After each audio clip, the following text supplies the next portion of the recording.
नमस्कार. संपूर्ण देशाला शांततेचा संदेश देणारे तथागत गौतम बुद्ध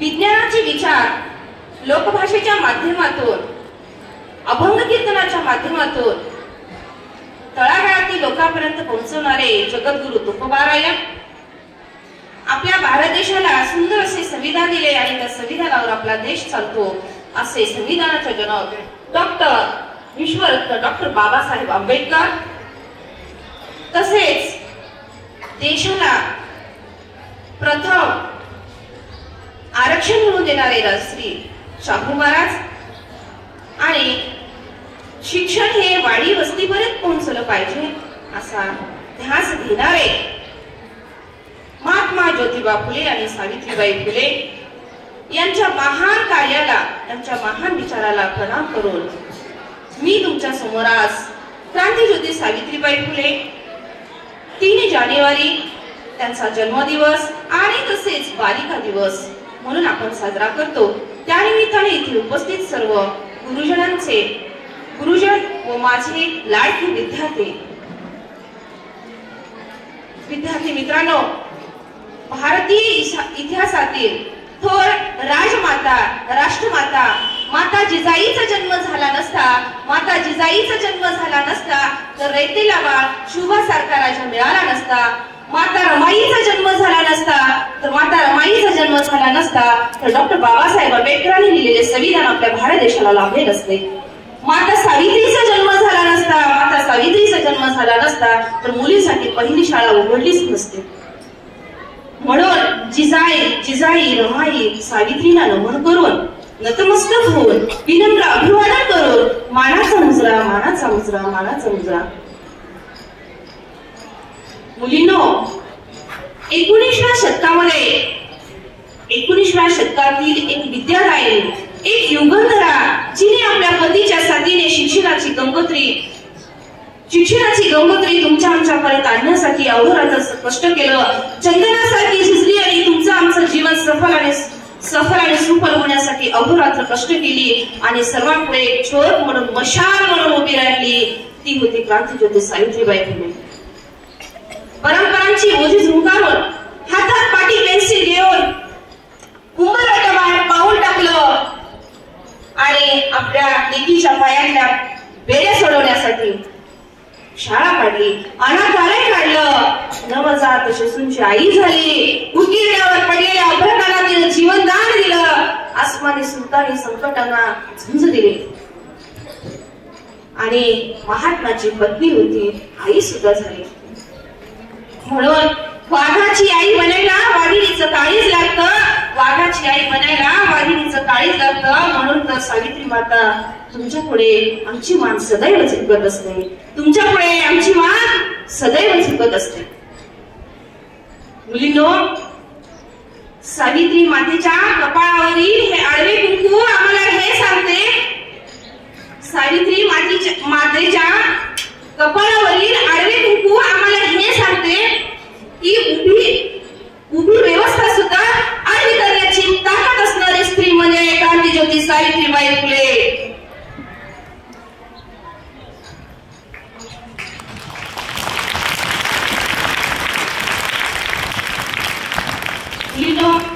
मी सावित्रीबाईचा इतिहास सांगणार नाही, कारण सावित्रीबाईचा इतिहास तुम्हाला पुस्तकातून वाचायला मिळतो, ऐकायला मिळतो, पाहायला मिळतो.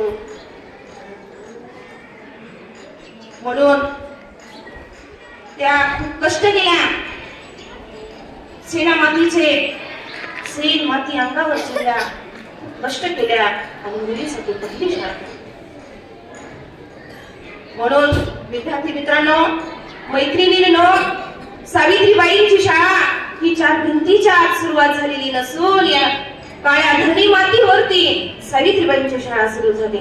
ही काळी धरणी माता सावित्रीबाईंची पाठी म्हणून उभी राहिली आणि या काळ्या धरणी मातीवरील आजूबाजूच्या काळ्या ह्या पेन्सिल म्हणून उभ्या राहिल्या आणि आजूबाजूचे पक्षी, दगड, गोटे हे त्यांचे बेरीज, वजाबाकी, गुणाकार असे जीवन उपयोगी अक्षरे धडे त्या मातीवरती घेऊ लागल्या आणि एक दिवस रोजी पुण्यामध्ये मुलींसाठी पहिली शाळा काढली.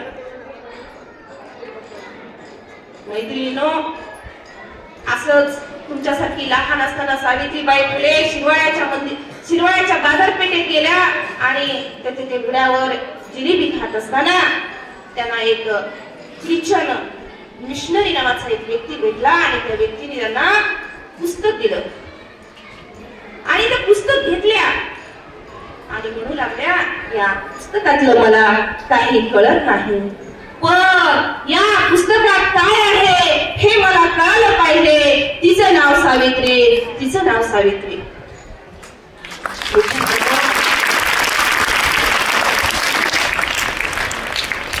आणि या पुस्तकामध्ये काय आहे हे पाहून घेण्यासाठी त्यांनी जिद्द निर्माण केली आणि समाजामध्ये लोकांना शिक्षण मुली शिक्षण घेणं हे आवडत होतं. म्हणून त्यांनी ऐकलेलं होतं की मुलींनी जर शिक्षण घेतलं तर त्या अक्षराच्या आळ्या होऊन ताटात पडतील, असं या समाजातील लोकांचं म्हणणं त्यांनी ऐकलं होतं आणि त्यांना वाटू लागलं, जर आपण हे पुस्तक वाचलं तर या अक्षराच्या आळ्या होऊन ताटात पडतील. हे सगळं ऐकून एके दिवशी त्यांनी आपल्या ज्योतिबा शेळजींना सांगितलं आणि विचारलं, शेळजी, ज्योतिबांना शेळजी म्हणायच्या, आणि ज्योतिबाला म्हटलं की मी जर या अक्षर जर मी शिकली तर या अक्षरांच्या आळ्याहून ताटात पडतील. त्यावेळेस ज्योतिबाने असं उत्तर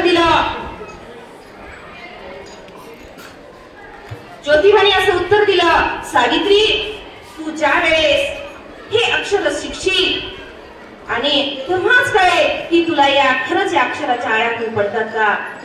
मग ज्या वेळेस तू शिकशील तेव्हा तुला कळे असे धडे, असे अज्ञान दूर करण्याचे धडे ज्योतिबाने सावित्रींना दिले. म्हणून ज्योतिबाने सावित्रींना या पंक्तीमधून सांगतात, विधी विना मती गेली, मती विना नीती गेली, नीती विना गती गेली, गती विना वित्त गेले, वित्त विना क्षुद्र घुसले. एवढे अनार्थ एका विधेने केले, एवढे अनार्थ एका विधेने केले. अशा पंक्तीमध्ये ज्योतिबा फुले सावित्रींना समजावतात आणि म्हणतात, सावित्री, या समाजातील मुलींच्या हातामध्ये आता शिक्षण नावाचं शस्त्र देणे ही काळाची गरज आहे, ही काळाची गरज आहे.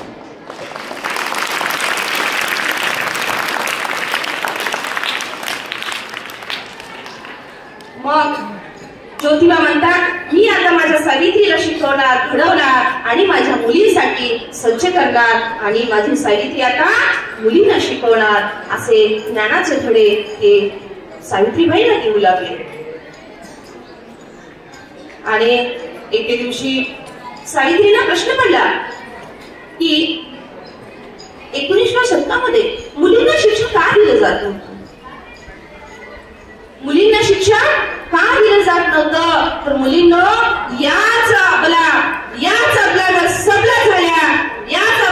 सबला झाल्या तर कर्नाटकांचा तबला वाजवल्याशिवाय राहणार आहे, तबला वाजवल्याशिवाय राहणार आहे.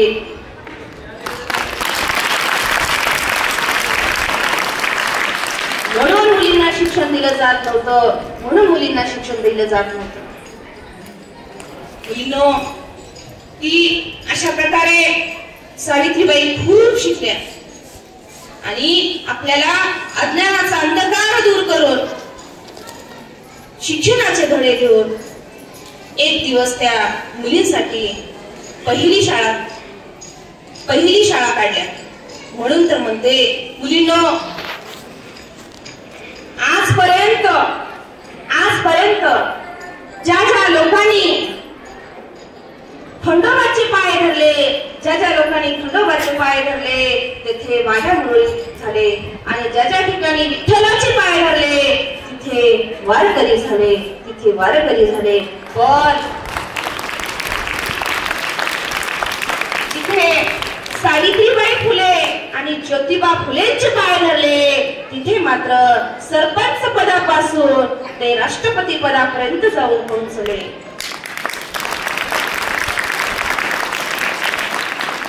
तुम्हाला पटली एक गोष्ट, नाही तुम्हाला आवडलं की नाही, की जे जे सावित्रीबाईंचे पाय भरले ते राष्ट्रपती पदापर्यंत पोहोचले आणि हे तुम्ही आम्ही सगळेजण सावित्रीच्या लेखी आम्ही उंच भरारी घेऊ, सावित्रीच्या लेखी आम्ही उंच भरारी घेऊ, ग्रह सौख्याबरोबर देश सेवाही करू, ग्रह सौख्याबरोबर देश सेवाही करू.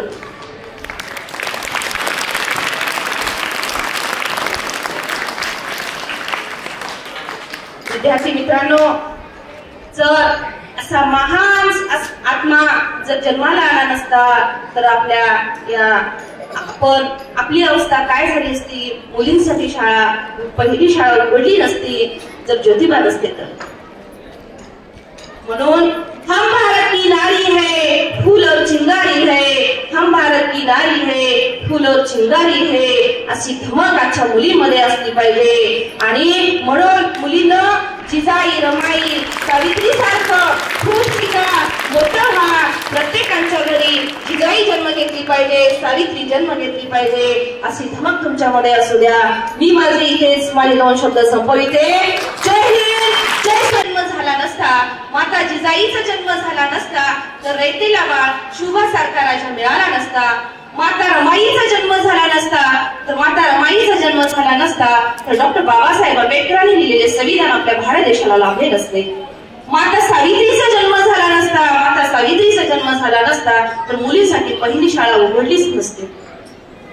म्हणून जिजाई, रमाई, सावित्रीला नमन करून, नतमस्तक होऊन, विनम्र अभिवादन करून मानाचा मुजरा, मानाचा मुजरा, मानाचा मुजरा. मुलींनो, 19व्या शतकातील एक विद्यादायिनी, एक युगंधरा, जिने आपल्या पतीच्या साथीने शिक्षणाची गंगोत्री तुमच्या आमच्यापर्यंत आणण्यासाठी अहोरात्र कष्ट केलं.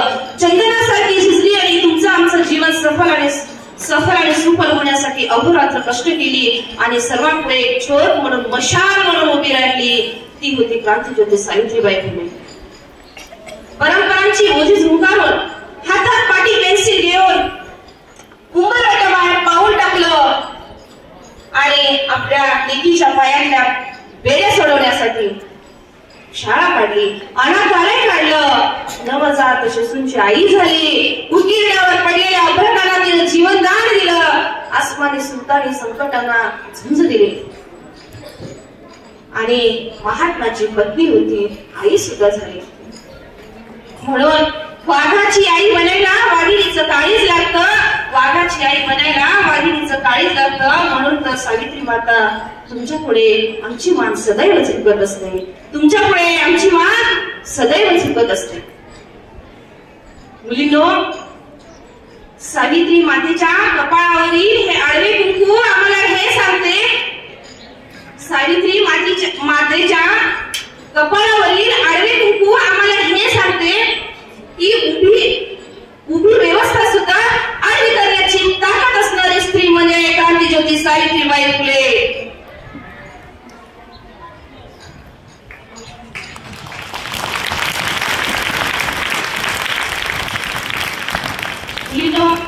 मी सावित्रीबाईचा इतिहास सांगणार नाही, कारण सावित्रीबाईचा इतिहास तुम्हाला पुस्तकातून वाचायला मिळतो, ऐकायला मिळतो, पाहायला मिळतो. म्हणून त्या खूप कष्ट केल्या, सेन माती अंगावर चढल्या, कष्ट केल्या आणि मुलीसाठी पहिली शाळा. म्हणून विद्यार्थी मित्रांनो, मैत्रिणींनो, सावित्रीबाईंची शाळा ही 4 भिंतीच्या आत सुरुवात झालेली नसून या काळ्या धरणी मातीवरती सावित्रीबाईंची शाळा सुरू झाली. ही काळी धरणी माता सावित्रीबाईंची पाठी म्हणून उभी राहिली आणि या काळ्या धरणी मातीवरील आजूबाजूच्या काड्या त्या पेन्सिल म्हणून उभ्या राहिल्या आणि आजूबाजूचे पक्षी, दगड, गोटे हे त्यांचे बेरीज, वजाबाकी, गुणाकार असे जीवन उपयोगी अक्षरे, धडे त्या मातीवरती घेऊ लागल्या. आणि एक दिवशी त्यांना पुस्तक दिलं आणि ते पुस्तक घेतल्या आणि म्हणू लागल्या, या पुस्तकातलं मला काही कळत नाही, पण या पुस्तकात काय आहे हे मला कळलं पाहिजे. तिचं नाव सावित्री, तिचं नाव सावित्री.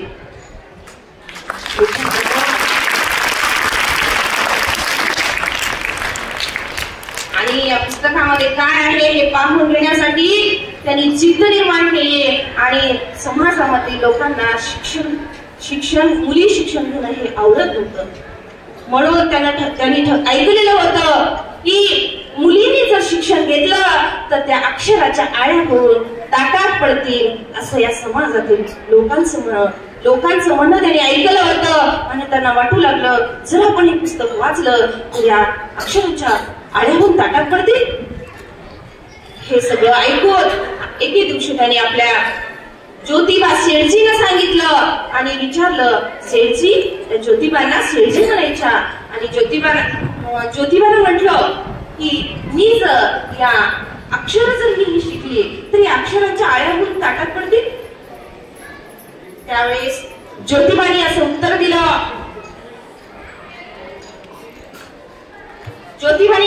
दिलं, सावित्री, तू ज्या वेळेस हे अक्षर शिकशील आणि तेव्हाच कळेल की तुला या खरंच या अक्षराच्या आळ्यातून पडतात का.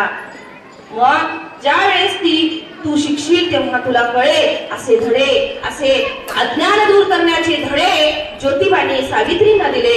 म्हणून ज्योतिबाने सावित्रींना या पंक्तीमधून सांगतात, विधी विना मती गेली, मती विना नीती गेली, नीती विना गती गेली, गती विना वित्त गेले, वित्त विना क्षुद्र घुसले.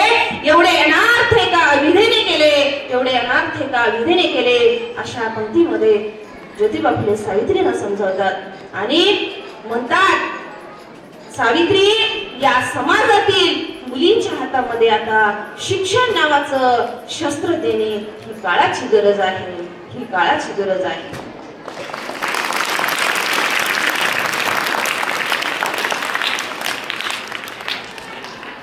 मग ज्योतिबा म्हणतात, मी आता माझ्या सावित्रीला शिकवणार, घडवणार आणि माझ्या मुलींसाठी सज्ज करणार आणि माझी सावित्री आता मुलींना शिकवणार. असे ज्ञानाचे धडे हे सावित्रीबाईंना देऊ लागले. आणि एके दिवशी सावित्रीला प्रश्न पडला की 19व्या शतकामध्ये मुलींना शिक्षण का दिलं जात नव्हतं. मुलींना शिक्षण का दिलं जात नव्हतं. तर मुलींना याच आपला जर सबला झाल्या तर कर्नाटकांचा तबला वाजवल्याशिवाय राहणार आहे.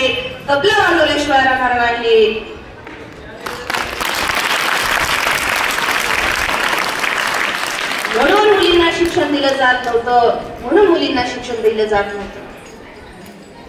मुलींनो, की अशा प्रकारे सावित्रीबाई खूप शिकल्या आणि आपल्याला अज्ञानाचा अंधकार दूर करून शिक्षणाचे धडे देऊन एक दिवस त्या मुलींसाठी पहिली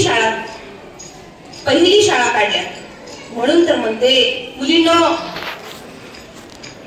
आजपर्यंत ज्या लोकांनी खंडोबाचे पाय धरले, तेथे माझ्या मुळे झाले. आणि ज्या ठिकाणी विठ्ठलाचे पाय धरले तिथे वारकरी झाले. पण तिथे सावित्रीबाई फुले आणि ज्योतिबा फुलेंचे पाय धरले तिथे मात्र